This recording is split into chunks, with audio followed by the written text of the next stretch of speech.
संतोष academy YouTube channel में आप सभी का स्वागत है। आज के इस वीडियो में सीटेट में पूछे जाने वाले सब्जेक्ट बाल विकास के लगभग 50 महत्वपूर्ण क्वेश्चन आंसर को कवर करेंगे।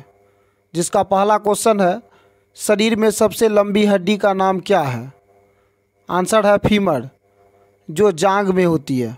दूसरा क्वेश्चन है, शरीर में सबसे छोटी हड्डी का नाम क्या है? इसका आंसर है स्टेपिज, जो कान में पाई जाती है। क्वेश्चन तीसरा, शरीर में सबसे मजबूत हड्डी का नाम क्या है? इसका आंसर है मंडिबल, जो जबड़े में होती है। क्वेश्चन 4, जन्म के समय नवजात शिशु की त्वचा का रंग कैसा होता है? इसका आंसर है हल्का गुलाबी, अर्थात 15 दिन के बाद त्वचा अस्थायी रंग को प्राप्त कर लेती है।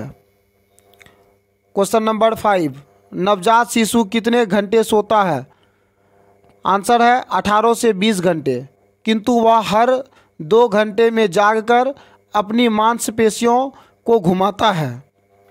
क्वेश्चन नंबर 6, बालक का विकास 6 वर्ष तक लगभग कितने प्रतिशत हो जाता है?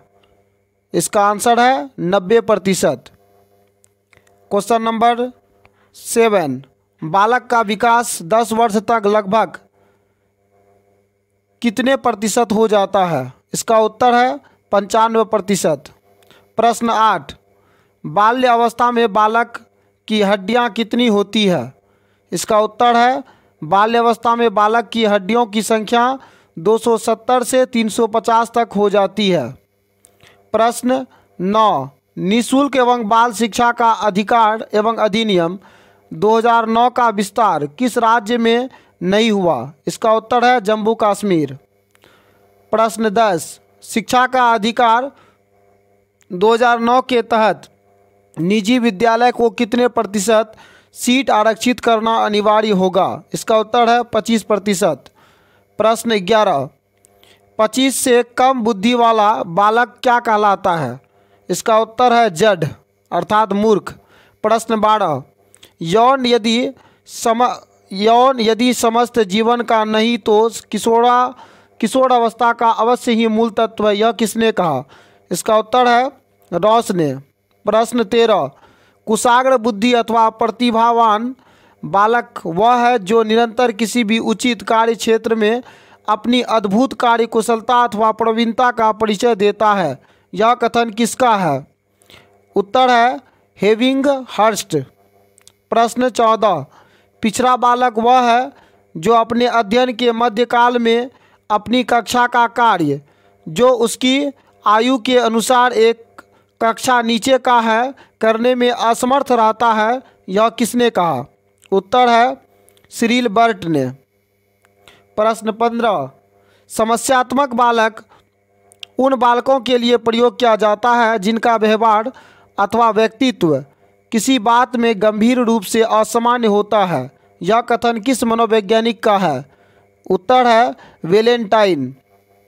प्रश्न 16, वह बालक जो समाज द्वारा स्वीकृत आचरण का पालन नहीं करता अपराधी कहलाता है, यह किसने कहा?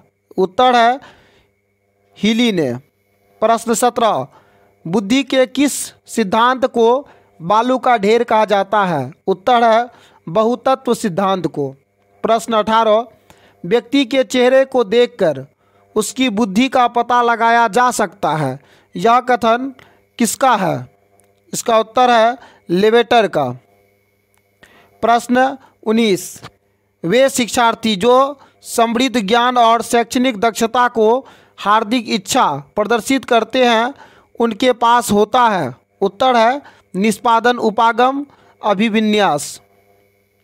प्रश्न 20, प्रतिभाशाली बालक वह है जो अपने उत्पादन की मात्रा दर तथा गुणवत्ता में विशिष्ट होता है, यह कथन दिया गया है किसके द्वारा? उत्तर है टर्मन एवं ओडन द्वारा। प्रश्न 21, 12 वर्ष तक के बालक के मस्तिष्क का भार कितना होता है? इसका उत्तर है लगभग 1260 ग्राम, जबकि एक स्वस्थ मनुष्य के मस्तिष्क का भार 1400 ग्राम होता है। प्रश्न 22, मनुष्य के शरीर में कितनी हड्डियां होती है? इसका उत्तर है 206 हड्डियां होती है, जबकि बालक के जन्म के समय बालक में 270 हड्डियां होती है एवं बाल्यावस्था में 350 होती है। प्रश्न 23, बालक के विकास की दशा कैसी होती है? इसका उत्तर है सिर से पैर की ओर। इसे केंद्र से बाहर की ओर और सामान्य से विशिष्ट की ओर भी कहते हैं। प्रश्न 24, विश्लेषणात्मक मनोविज्ञान के जनक कौन है? इसका उत्तर है सिगमंड फ्रायड। प्रश्न 25, तूफान की अवस्था किसे कहा जाता है? उत्तर है किशोर अवस्था को। प्रश्न 26, किशोर अवस्था को तूफान अवस्था किसने कहा? इसका आंसर है स्टैनले हॉल। प्रश्न 27, नैतिक विकास का सिद्धांत किसने दिया? उत्तर है कोहलबर्ग ने। प्रश्न 28, मूल प्रवृत्ति का सिद्धांत किसने दिया? इसका उत्तर है मैकडूगल। 14 मूल प्रवृत्तियां बताई है इन्होंने। प्रश्न 29, संवेग क्या है? इसका उत्तर है मन की उत्तेजित दशा को संवेग कहते हैं। जैसे क्रोध, खुशी, मतलब कोई भी अति चीज़ जब भी होते हैं तो वो मन को उत्तेजित करता है और वही दशा संवेग कहलाता है। प्रश्न 30, व्यक्तित्व का स्व सिद्धांत किसने दिया? इसका उत्तर है कार्ल रोजर ने। प्रश्न 31, वह स्तर जिसमें बच्चा किसी वस्तु एवं घटना के बारे में तार्किक रूप से सोचना शुरू करता है उसे कौन सी अवस्था कहा जाता है? इसका उत्तर है मूर्त क्रियात्मक अवस्था। प्रश्न 32, सृजनात्मकता मुख्य रूप से किससे संबंधित है? इसका उत्तर है अपसारी चिंतन से। प्रश्न 33, चिंतन अनिवार्य रूप से क्या है? इसका उत्तर है संज्ञानात्मक गतिविधि। प्रश्न 34, किसी बालक में चिंतन की योग्यता उसके सफल जीवन का मूल आधार है, यह कथन किसका है? इसका उत्तर है क्रो और क्रो का। प्रश्न 35, चिंतन की दृष्टि से किसी बच्चे में सर्वश्रेष्ठ चिंतन है तो उसे क्या कहेंगे? उत्तर है तार्किक चिंतन। प्रश्न 36, पियाजे के अनुसार किसी बालक में तार्किकता का अभाव किस आयु तक होता है? उत्तर है 7 वर्ष तक। प्रश्न 37, किसी बच्चे के चिंतन में आयु के बढ़ने के साथ साथ किसकी प्रधानता बढ़ती है? उत्तर है तर्क की।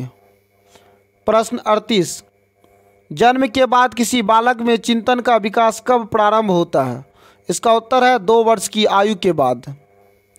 प्रश्न 39, किसी छात्र का बौद्धिक विकास, शारीरिक विकास तथा संवेगात्मक विकास उसकी विकास की प्रक्रिया का कौन सा कारक है? उत्तर है आंतरिक कारक। प्रश्न 40, माता पिता से संतानों को प्राप्त होने वाले गुणों को कहते हैं? इसका उत्तर है वंशानुक्रम। प्रश्न 41, अधिगम की प्रक्रिया पूर्ण कब होती है? इसका उत्तर है जब व्यापार में अस्थायी परिवर्तन हो जाए। प्रश्न 42, मनोविज्ञान का जनक किसे कहा जाता है? इसका उत्तर है सिगमंड फ्रायड को। प्रश्न 43, अंधों की लिपि के जनक किसे कहा जाता है? इसका उत्तर है लुई ब्रेल जी। प्रश्न 44, अंधों के लिए लुई ब्रेल ने कौन सी लिपि का प्रतिपादन किया? उत्तर है ब्रेल लिपि। नर्सरी पद्धति के जनक किसे कहा जाता है? इसका उत्तर है मारिया मॉन्टेसरी। प्रश्न 46, एलकेजी या व यूकेजी पद्धति के जनक है? आंसर है फ्रोबेल। प्रश्न 47, जीन पियाजे कहाँ के मनोवैज्ञानिक थे? इसका उत्तर है स्विट्जरलैंड के। जीन पियाजे किस विचारधारा के समर्थक थे? उत्तर है संज्ञानात्मक। प्रश्न 49, स्कीमा सिद्धांत का जनक किसे का माना गया है? इसका उत्तर है जीन पियाजे को। प्रश्न 50, जीन पियाजे ने अपना प्रयोग किस पर किया था? इसका उत्तर है 2 पुत्रियों एवं पुत्र पर।